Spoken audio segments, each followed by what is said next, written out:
All right, my friends, I hope everyone is doing well. You all should have just watched the visual learning, which you all are used to because we do in our classroom together. And now I'm going to do a little bit of teaching about a couple of new words and then doing some practicing together on this topic because I know it is new. We've done geometry before, but let's do a quick review together. So, first thing I always like to do is read through our essential question that learning video was all about, okay? So our essential question for today's lesson is, what are some attributes of quadrilaterals? So we're thinking of different ways that we can name and describe quadrilaterals, okay?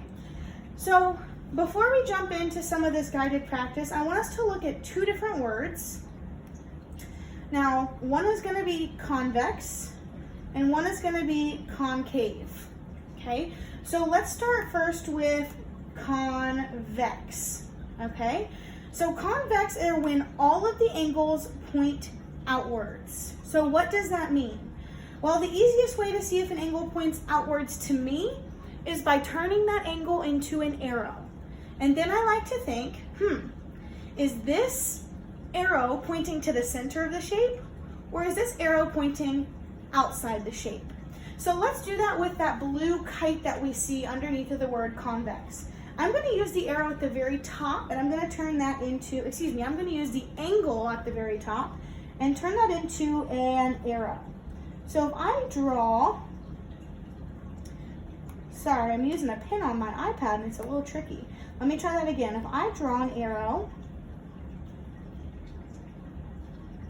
if I turn that angle into an arrow, we see that that arrow is pointing outside the shape. It's pointing somewhere up here, okay?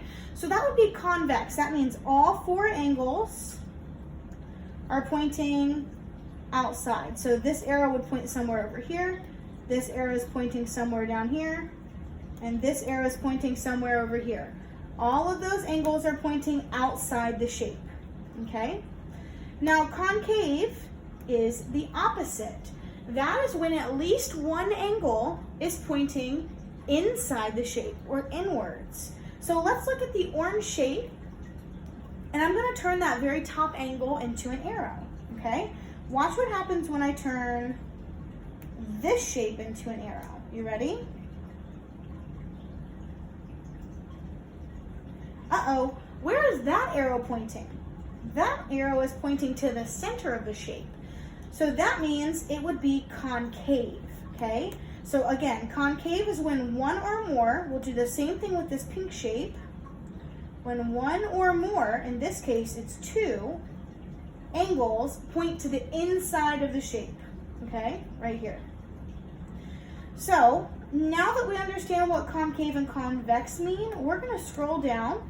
Whoopsies, it's gonna be tricky for us. We need to click on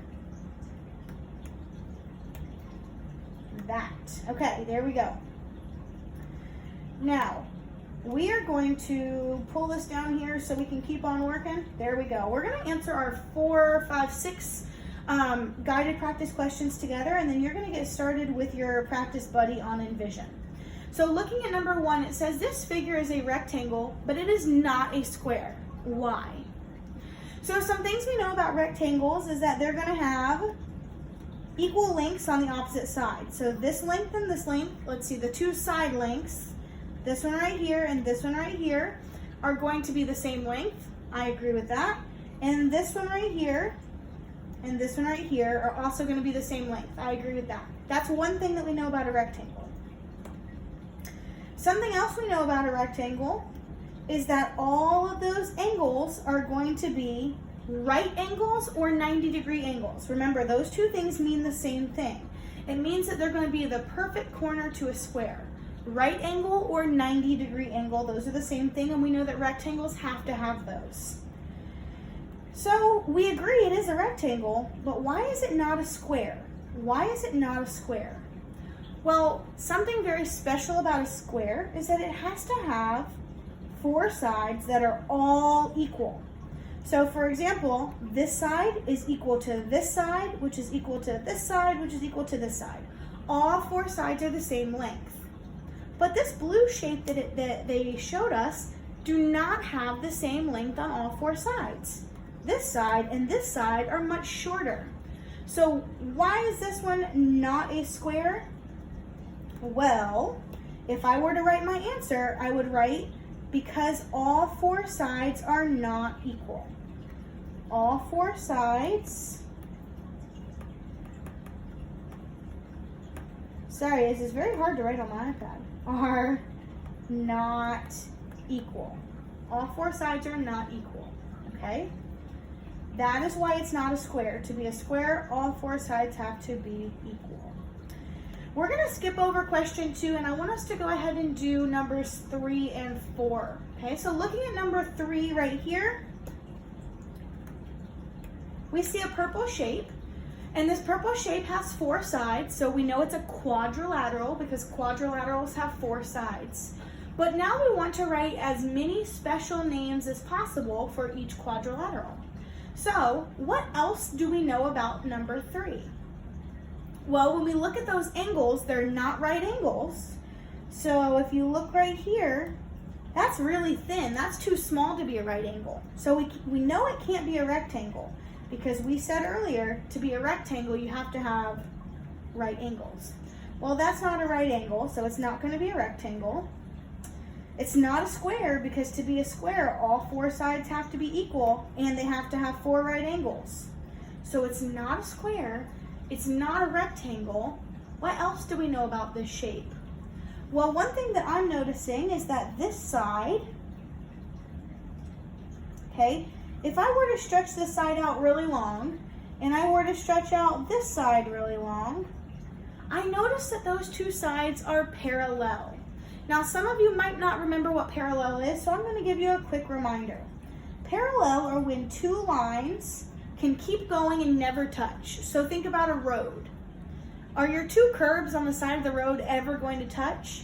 No, so those would be parallel. Another example of parallel lines would be, those are squiggly, I don't want them to be squiggly. Okay, it can go diagonal like that. Those 2 lines will never cross, no matter how long I make them, okay? Let's look at a pair of lines that are not parallel, okay? If I were to do this, and then make a line that goes like this, those 2 lines are not going to be parallel because if I stretched out this line, what happens? Uh-oh, those 2 cross. So those would not be parallel. So back to our shape right here, number 3, we notice that these 2 lines will never touch.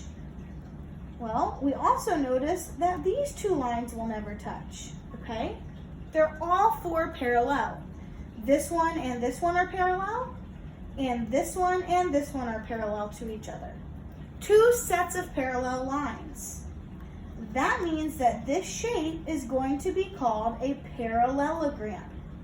Okay, a parallelogram. I'm going to try and spell it out for you over here so that I don't have to fit it in that tiny space. Parallelogram.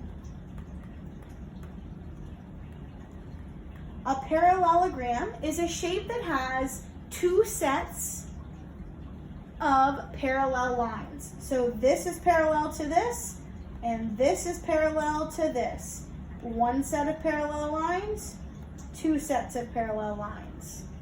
Hope that one makes sense. Let's go over to number 4. Number 4, what do we notice right off the bat about number 4 and number 1? Hopefully you're noticing that they have all 4 corners as 90-degree angles. Hopefully you're also noticing that these 2 sides are the same length and these 2 sides are the same length, okay? So you're probably thinking, Miss Bagley, I already know that. That is a rectangle. Well, if you're thinking that, you are correct. I'm going to write the answers down here so that I have more room. You're probably thinking, Miss Bagley, that one's easy. That's a rectangle. Well, you're correct, but our directions say write as many special names as possible. And I know that this one has another special name, okay? So we know that this one was a parallelogram. Let's check if this one's a parallelogram. If I extend my lines, are those two lines ever going to touch? No, they're not. So that's one set of parallel lines. Are these two lines ever going to touch? No, they're not. So that's two sets of parallel lines. That means number 4 can also be called a parallelogram.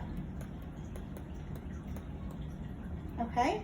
One set of parallel lines, two sets of parallel lines. Now you're going to get ready and go do your practice buddy, and you're going to work through that by yourself. But what I want to remind you of is if you get stuck and you're not sure of an answer, in the top corner you're going to see an area where you can get some help. There's some videos you can watch, there's some things you can read, and it will give you the help that you need to get through the question.